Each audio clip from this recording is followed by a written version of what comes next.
Welcome back to my channel. আমার চ্যানেলে সবাইকে স্বাগত।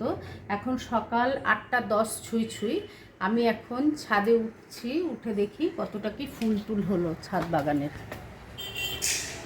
এই দেখুন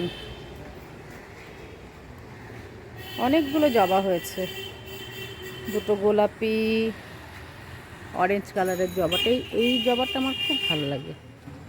এই যে গোলাপি রঙের জবা,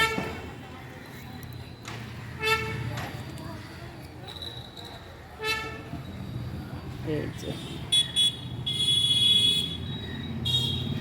কিছু নয়নতারা সাদা ফুল হয়েছে দেখছেন, আর কিছুটা মিলি ফুল হয়েছে। এটা একসাথে হয়ে গেছে, উচ্ছে গাছ মিলি গাছ সব একসাথে হয়ে গেছে। এগুলো সব ঠিকঠাক করতে হবে। এই যা ফুল হয়েছে মোটামুটি আজকে হয়ে যাবে, বাড়ির পুজো হয়ে যাবে। আজকে আবার বিপত্তারিণী পুজো, আজকে একটু বিপত্তারিণীর পুজো আমি করি আর কি। ওই বিপত্তারিণীর পুজো হলে তো দুটো করে পড়ে, এবার আমি প্রথমটা করতে পারিনি, সেকেন্ডটা আমি এই বিপত্তারিণী পুজোটা করব। আমার ঠাকুরের ফুল তোলা কমপ্লিট। এই যে আমার আজকের ঠাকুরের ফুল। দেখুন বন্ধু, এটা আমাদের বাড়ির গাছের কাঁঠাল। এটা মনে হচ্ছে পেকে গেছে, একটু গন্ধ বেরিয়েছে, নরমও হয়েছে।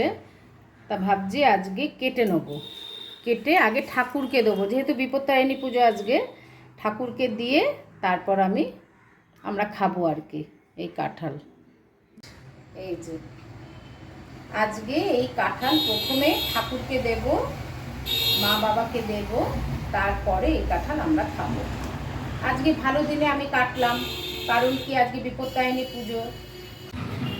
এই যে কাঁঠালটা ছাড়ালাম, হাফেরও কম ছাড়িয়েছি আর কি, কাঁঠালটা বেশ বড়।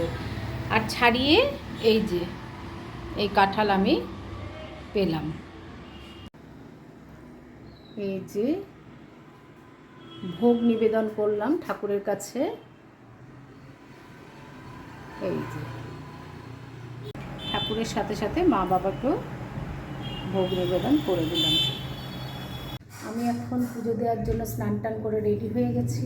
আমি এখন মন্দিরে যাচ্ছি বিপত্তারিণী মায়ের পুজো দিতে।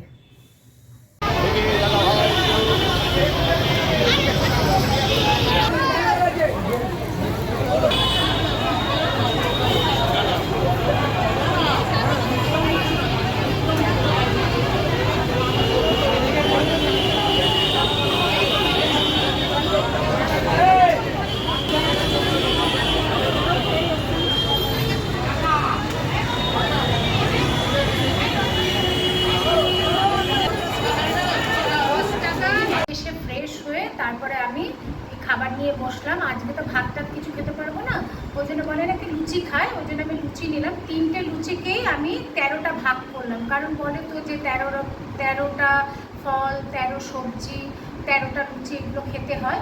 ওই জন্য আমি 3টে লুচিকেই 13টা ভাগ করে নিলাম। ভাগ করে নিয়ে তার সাথে আমি নিলাম এক টুকরো শসা আর একটু আলু কুমড়ো সবজি, যেটা আমি সন্দক লবণ দিয়ে রান্না করেছি। এটাই আমার আজকে দুপুরের খাবার। ও আর একটা, এই ধাগাটা মানে লাল সুতো দিয়ে যে দুপুর দিয়ে, এটা আমি হাতে বেঁধে নিয়েছি। আর এই হচ্ছে আমার দুপুরের খাবার। রাত্রে আমি ছাতু খেয়ে নেবো, আজকে আর কিছু খাবো না। তাহলে আজকের মতো আমি আজকে ব্লগটা শেষ করছি। তাহলে আপনারা সবাই খুব খুব ভালো থাকবেন, সুস্থ থাকবেন। আর আমার চ্যানেলটা যদি আপনাদের ভালো লেগে থাকে তাহলে like, comments, share and subscribe করে আমার পাশে থাকবেন।